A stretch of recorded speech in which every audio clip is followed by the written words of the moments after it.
My family's been commercial fishing for Alaska salmon for over 40 years up here in the Kenai Peninsula.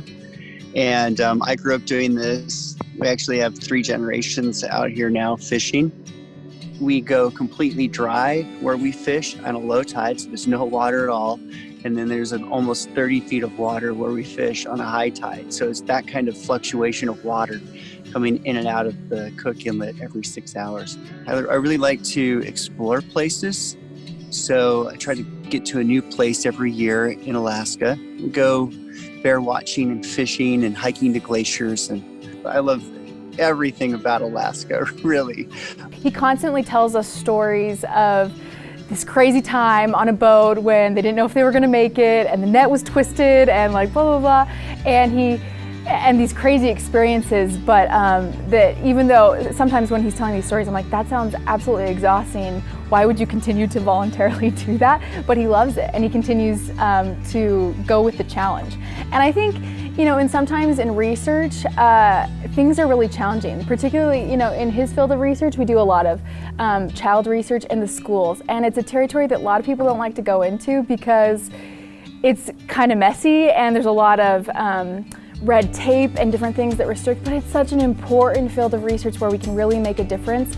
But sometimes people don't like to approach it because it can be a little bit messy because there's so many things they can get away with.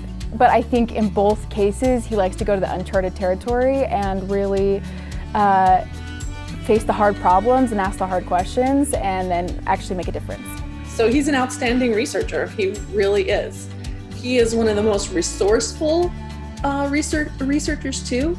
Like, research costs a lot of money, okay? Just flat out. To do good research, it costs a lot of money. But he's been able to do extensive, powerful, meaningful work without a lot of money.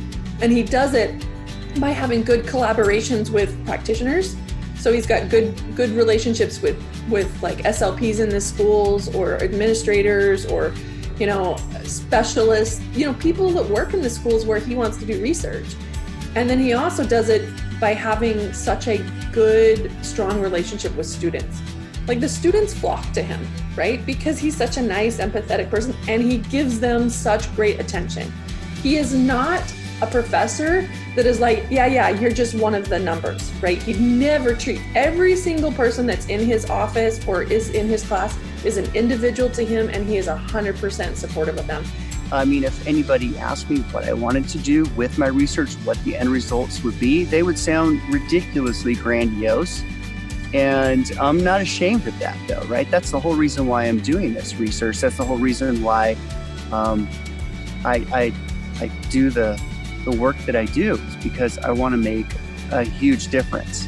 You can't help also feel some of his excitement. It's contagious. Like, his passion is definitely contagious, and we feel that as students. And you can tell that he actually cares about what he both teaches and researches, and it's very obvious, and it spreads. He is not interested in flattery or recognition. He actually wants to save the world. And like, he really does, and he really thinks he can. He's tackling a lot of different problems, but with this overarching theme of he really just wants to help students and help teachers know how to help them. Every day I wake up and I say, I'm going to change the world today. That's the motto. I know it sounds so cliche. It's got so much hyperbole to it, but my students say the same thing. That is what we say in our lab every day.